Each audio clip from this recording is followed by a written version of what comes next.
Scene start होती है और हम एक लेडी को देखते हैं जो कि अपनी किचन में आने वाली आवाजों से बहुत ज्यादा परेशान थी। वो आवाजें अजीब सी और बहुत ज्यादा डरावनी थी। वो आवाजों को बंद करने की कोशिश कर रही थी, लेकिन वो अजीब आवाजें बंद होने का नाम नहीं ले रही थी और बहुत ज्यादा बढ़ती जा रही थी। और अब जब उस लेडी का हस्बैंड घर आता है तो उसके लिए खाना नहीं था, क्योंकि उसने खाना पकाया ही नहीं था। जॉन जब इसकी वजह पूछता है तो वो उसको बताती है कि किचन से अजीब सी आवाजें आ रही हैं, जिसकी वजह से उसने खाना नहीं बनाया। जॉन किचन में जाकर देखता है तो आवाजें अभी भी आ रही थी। जॉन अपनी वाइफ को कहता है कि ये आवाजें शायद पाइप से आ रही हैं, तो प्लम्बर इसको ठीक कर देगा, इसमें कोई भी डरने वाली बात नहीं है। लेकिन उसकी वाइफ उसको कहती है कि वो आवाजें हमें कुछ कह रही हैं। तभी वो उससे पूछता है कि वो आवाजें क्या कह रही हैं। उसकी वाइफ उसको बताती है कि वो आवाजें हमें मारने का कह रही हैं। जॉन को अपनी वाइफ की बातें बहुत ज्यादा अजीब लगती हैं और वो उसकी बातों पर ट्रस्ट नहीं करता। और नेक्स्ट सीन में हम देखते हैं कि वो दोनों सो रहे थे। तभी जॉन की वाइफ उठकर वॉशरूम में जाती है और तभी जॉन की हल्की सी आंख खुलती है और उसको दीवार की दूसरी साइड से कुछ आवाजें सुनाई देती है। लेकिन उसको लगता है कि उसका नेबर घर की रीमॉडलिंग कर रहा है। लेकिन वो ये बात सोचता है कि सुबह 5 बजे कौन अपने घर की रीमॉडलिंग करता है। इस आवाज से अब जॉन की नींद खराब हो रही थी, इसीलिए वो अपने नेबर को आवाज लगाकर कि वो इस आवाज को बंद करे, लेकिन आवाजें रुकने का नाम नहीं ले रही थी। लेकिन वो अपने नेबर के घर के सामने जाकर उसको अच्छी खासी सुनाता है और वापस आकर अपने बेड पर सो जाता है। दीवारों पर कुछ मारने वाली आवाजें फिर से शुरू हो जाती हैं और अब जॉन को ये बात रियलाइज होती है कि ये आवाजें कहीं और से आ रही हैं, यानी कि उसका नेबर इन आवाजों को नहीं कर रहा। जॉन वॉशरूम में आता है और देखता है कि उसकी वाइफ की बॉडी हवा में उड़ रही है और अपना सर बार बार दीवार में मार रही है और उसकी वाइफ की बॉडी पर खून ही खून था। ये देखकर जॉन बहुत ज्यादा डर जाता है और अपनी वाइफ को बचाने की कोशिश करता है, लेकिन उसकी वाइफ पर शायद किसी चीज का साया था और वो अपने सर को दीवार में मार मार कर मर जाती है। और यहाँ पर सीन शिफ्ट होता है और हम जॉन को एक साइकेट्रिस्ट फैसिलिटी में देखते हैं। यहाँ पर 3 पैरानॉर्मल इन्वेस्टिगेटर जॉन से इन्वेस्टिगेट करने आए थे। उस रात के इंसिडेंट के बारे में बात करने आए थे जिस रात उसकी वाइफ का मर्डर हुआ था, लेकिन अब शायद जॉन को ही उसकी वाइफ का किलर समझा जा रहा था। इसीलिए ये तीनों इन्वेस्टिगेटर उसकी हेल्प के लिए यहाँ पर आए थे, क्योंकि जो भी जॉन ने पुलिस को बताया था वो शायद पुलिस उस पर यकीन ना करती, लेकिन इन लोगों को जॉन की बातों पर यकीन था। तभी वो जॉन से उसकी वाइफ के मरने के 2 हफ्ते पहले के कुछ अजीब या फिर कुछ नॉर्मल इंसिडेंट के बारे में पूछते हैं। इस पर जॉन उनको बताता है कि उसके घर के बाहर एक एक्सीडेंट हुआ था, उसमें एक बच्चा मर गया था और वो उसमें ये भी बताता है कि उसका नेबर दीवार को कभी भी मारने लगता था या फिर दीवारों से अजीब सी आवाजें आती थी और वो पूछने पर बताता था कि वो घर की रीमॉडलिंग कर रहा है। और अब हम जॉन के उसी नेबर को ऑफिस में देखते हैं जो कि जॉन की वाइफ के मरने से पहले का है। यहाँ पर वो एक पैरानॉर्मल इन्वेस्टिगेटर से बात करने की कोशिश करता है, लेकिन उसकी असिस्टेंट उसको ये कह देती है कि वो अभी बिजी हैं, आप उनके लिए मैसेज छोड़ सकते हैं। अब जॉन का नेबर बहुत ज्यादा परेशान नजर आ रहा था क्योंकि उसके साथ कुछ सुपरनैचुरल हो रहा था। यहाँ पर सीन शिफ्ट होता है और हम उसके नेबर को घर में सोते हुए देखते हैं। यहाँ पर उसका बेड खुद ब खुद हिलने लगता है। तभी वो डर जाता है और अपने बेड के नीचे देखता है, लेकिन वहाँ पर कोई नहीं था और एकदम से हम वहाँ पर एक घोस्ट को देखते हैं जो शायद उसको डरा रहा था। और फिर वो अगले दिन दोबारा अपने ऑफिस जाकर उस इन्वेस्टिगेटर को इन्फॉर्म करता है, लेकिन फिर से उसकी असिस्टेंट यही जवाब देती है कि वो बिजी है। लेकिन जॉन का नेबर उसके असिस्टेंट को बताता है कि उसके साथ कुछ सुपरनैचुरल हो रहा है। इस पर उसके असिस्टेंट उसको कहती है कि आपको प्रूफ देना होगा। और जब वो अपने वापस घर जाता है तो रास्ते में उसको जॉन मिलता है और वो उसको कहता है कि तुम्हारे रिमॉडलिंग की वजह से मेरे घर की दीवार में क्रैक आ गई है। और उसका नेबर उसको जवाब देता है कि वो जल्दी अपना घर रिमॉडल कर लेगा। पर सच ये था कि वो घर में कुछ भी नहीं कर रहा था, लेकिन उसके साथ कुछ सुपरनैचुरल हो रहा था। और अब इन्हीं चीजों को रिकॉर्ड करने के लिए वो एक कैमरा अपने रूम में लगाता है और सो जाता है और फिर से उसके साथ वही चीजें होने लगती हैं और वो डर कर फिर से उठ जाता है। लेकिन तभी जब वो डर से उठता है तो वो देखता है कि उसका कैमरा नीचे गिर गया है। लेकिन जब वो कैमरा में वीडियो देखता है तो वो डर जाता है कि अजीब सी घोस्ट फिगर उसको रोजाना डराती है। अब जॉन के नेबर को प्रूफ मिल गया था, लेकिन तभी एक घोस्ट उसके पीछे आता है और उस पर अटैक कर देता है। सीन यहीं पर कट हो जाता है।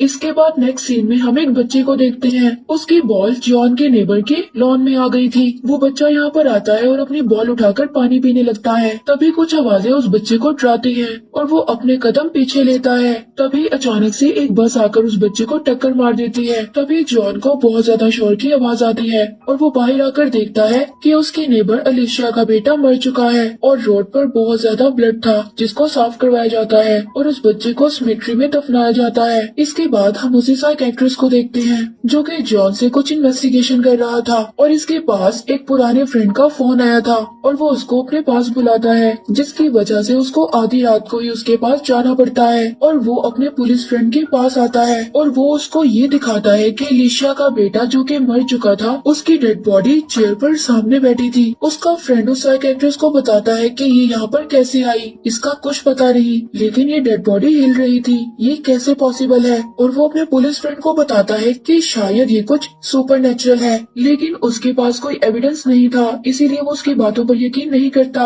और वो शायद इन चीजों पर बिलीव नहीं करता था। और तभी अचानक से टेबल पर पड़ा दूध का गिलास गिर जाता है जो कि डेड बॉडी के सामने पड़ा था। ये दोनों देखकर एकदम से डर जाते हैं और अगली सुबह वो साइकियाट्रिस्ट इन्वेस्टिगेटर घर के बाहर आता है कि जॉन के नेबर के घर की एक औरत पिक्चर्स ले रही है। वो इन्वेस्टिगेटर उसके पास जाता है और उसको हाय बोलता है। इस औरत का नाम मोरा था और ये भी एक इन्वेस्टिगेटर थी, जिस पर वो इसको बताता है कि उसने उसकी बहुत सी पैरानॉर्मल एक्टिविटीज के बारे में बहुत से सेशंस देखे हैं। इसके बाद वो उसको अपने साथ अलिशिया के घर के बाहर ले जाता है और वो उसको सारी बात बताता है कि कैसे अलिशिया के बेटे की डेड बॉडी कब्रिस्तान से बाहर आकर घर में आ गई है और अब वो डॉक्टर भी उस डेड बॉडी को देखती है। और इसके बाद अब वो दोनों कुछ सुपर नेचुरल चीजों और पैरानॉर्मल एक्टिविटीज के बारे में बैठकर बात करते हैं। इधर एक बच्चा दीवार कूदकर वहाँ पर आ जाता है और अलिशिया के बेटे को विंडो से चेयर पर बैठा देखता है। ये बच्चा विंडो को नॉक करता है, तभी डेड बॉडी अपना सर हिलाती है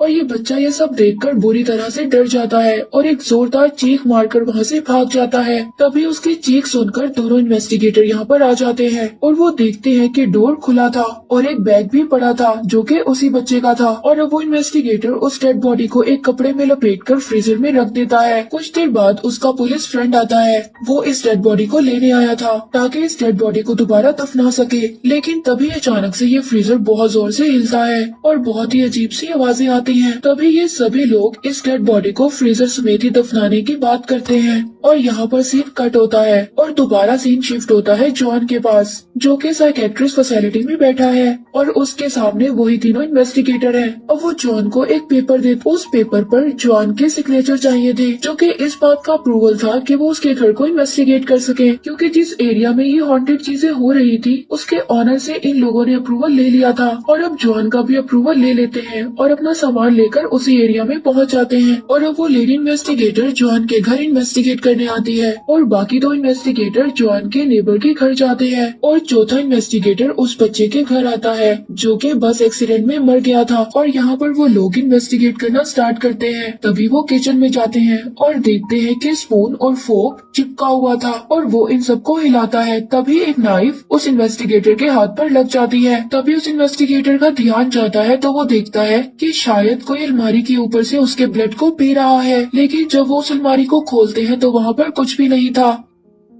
इधर दूसरी तरफ उस लेडी इन्वेस्टिगेटर को भी कुछ चीजें हिलती हुई नजर आती हैं और जो इन्वेस्टिगेटर बच्चे के घर में था यहाँ पर उसको कुछ भी अजीब नहीं लगता। दूसरी तरफ पुलिस ऑफिसर इन्वेस्टिगेटर को बेड के नीचे दिखाता है, लेकिन वहाँ पर कुछ भी नहीं था। तभी इन्वेस्टिगेटर दूसरी साइड से देखने की कोशिश करता है, तभी उसको घोस्ट वहाँ पर दिखाई देता है और अब इन्वेस्टिगेटर उसको कहता है कि जिस तरफ से लाइट आती है वहाँ से कुछ भी नहीं नजर आता, लेकिन जिस तरफ अंधेरा होता है वहाँ से सब कुछ नजर आता है। अब ये सब देखकर पुलिस ऑफिसर अपने फ्रेंड को कॉल करता है और दूसरी तरफ वो इन्वेस्टिगेटर बात करते हुए दूसरे घर में घोस्ट को देख रहा था और वो इधर उधर होकर देखता है तो कभी वो गायब हो जाती है और कभी वो नजर आने लगती है। तभी अचानक से वो उस इन्वेस्टिगेटर के सामने आ जाती है और वो डर जाता है। दूसरी तरफ उसके फ्रेंड को लगता है कि शायद वो किसी मुसीबत में है, क्योंकि वो कॉल पर बात कर रहे थे, इसीलिए वो उसके पास आता है। लेकिन यहाँ पर कहीं भी वो इन्वेस्टिगेटर दिखाई नहीं दे रहा था और उसको वहाँ पर एक अलमारी से आवाजें आवाजें आने लगती हैं। और जब वो उस अलमारी को खोलता है तो वहाँ पर वही इन्वेस्टिगेटर यानी कि उसका फ्रेंड था,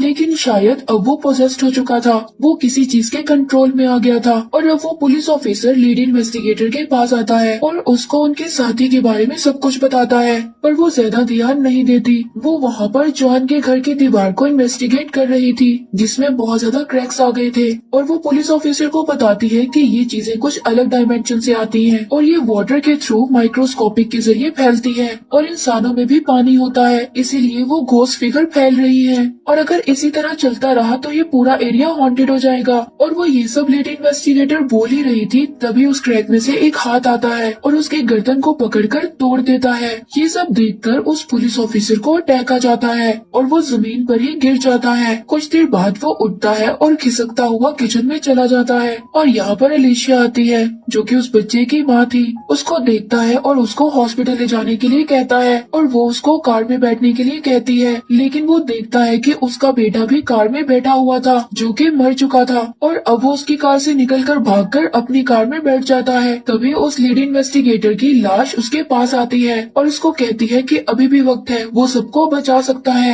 लेकिन वो पुलिस ऑफिसर बहुत ज्यादा डरा हुआ था, वो अपनी जान बचाता है और इस एरिया से बाहर आ जाता है। और अब वॉकी टॉकी के जरिए पुलिस का कुलीग ये कहता है कि वो इस एरिया में है, और वो उससे पूछता है कि तुम कहाँ पर हो, जिस पर वो अपने कुलीग को ये ऑर्डर देता है कि वो वहाँ से फौरन निकले ताकि वो घोस्ट उसको नुकसान न पहुँचा सके। इसके बाद वो पुलिस ऑफिसर दोबारा से पेट्रोल लेकर उस एरिया में दोबारा आ जाता है और उस पेट्रोल को अब एलिशिया के घर में डालने लगता है। वो देखता है कि एलिशिया ने भी सुसाइड कर ली है और वो उस पर भी पेट्रोल छिड़कता है और बाहर आकर आग लगाने की कोशिश करता है। तभी वहाँ पर वो इन्वेस्टिगेटर आ जाता है जो कि पोजेस था, किसी चीज के कंट्रोल में था। वो उसकी लगी फायर को बुझा देता है और वो पीछे हटता है और अपनी गन से आग लगा देता है। सीन यहाँ पर कट होता है और दोबारा से हम यहाँ पर जॉन को देखते हैं जिसके पास 3 नए ऑफिसर इन्वेस्टिगेशन करने के लिए आए थे, और अभी न्यू इन्वेस्टिगेटर पुराने इन्वेस्टिगेटर्स की पिक्चर्स दिखाते हैं। जब वो इन्वेस्टिगेटर्स जॉन को पिक्चर्स दिखाते हैं तो वो उनको बताता है कि इनमें से एक आपके पीछे खड़ा है पर इनका फेस जला हुआ है।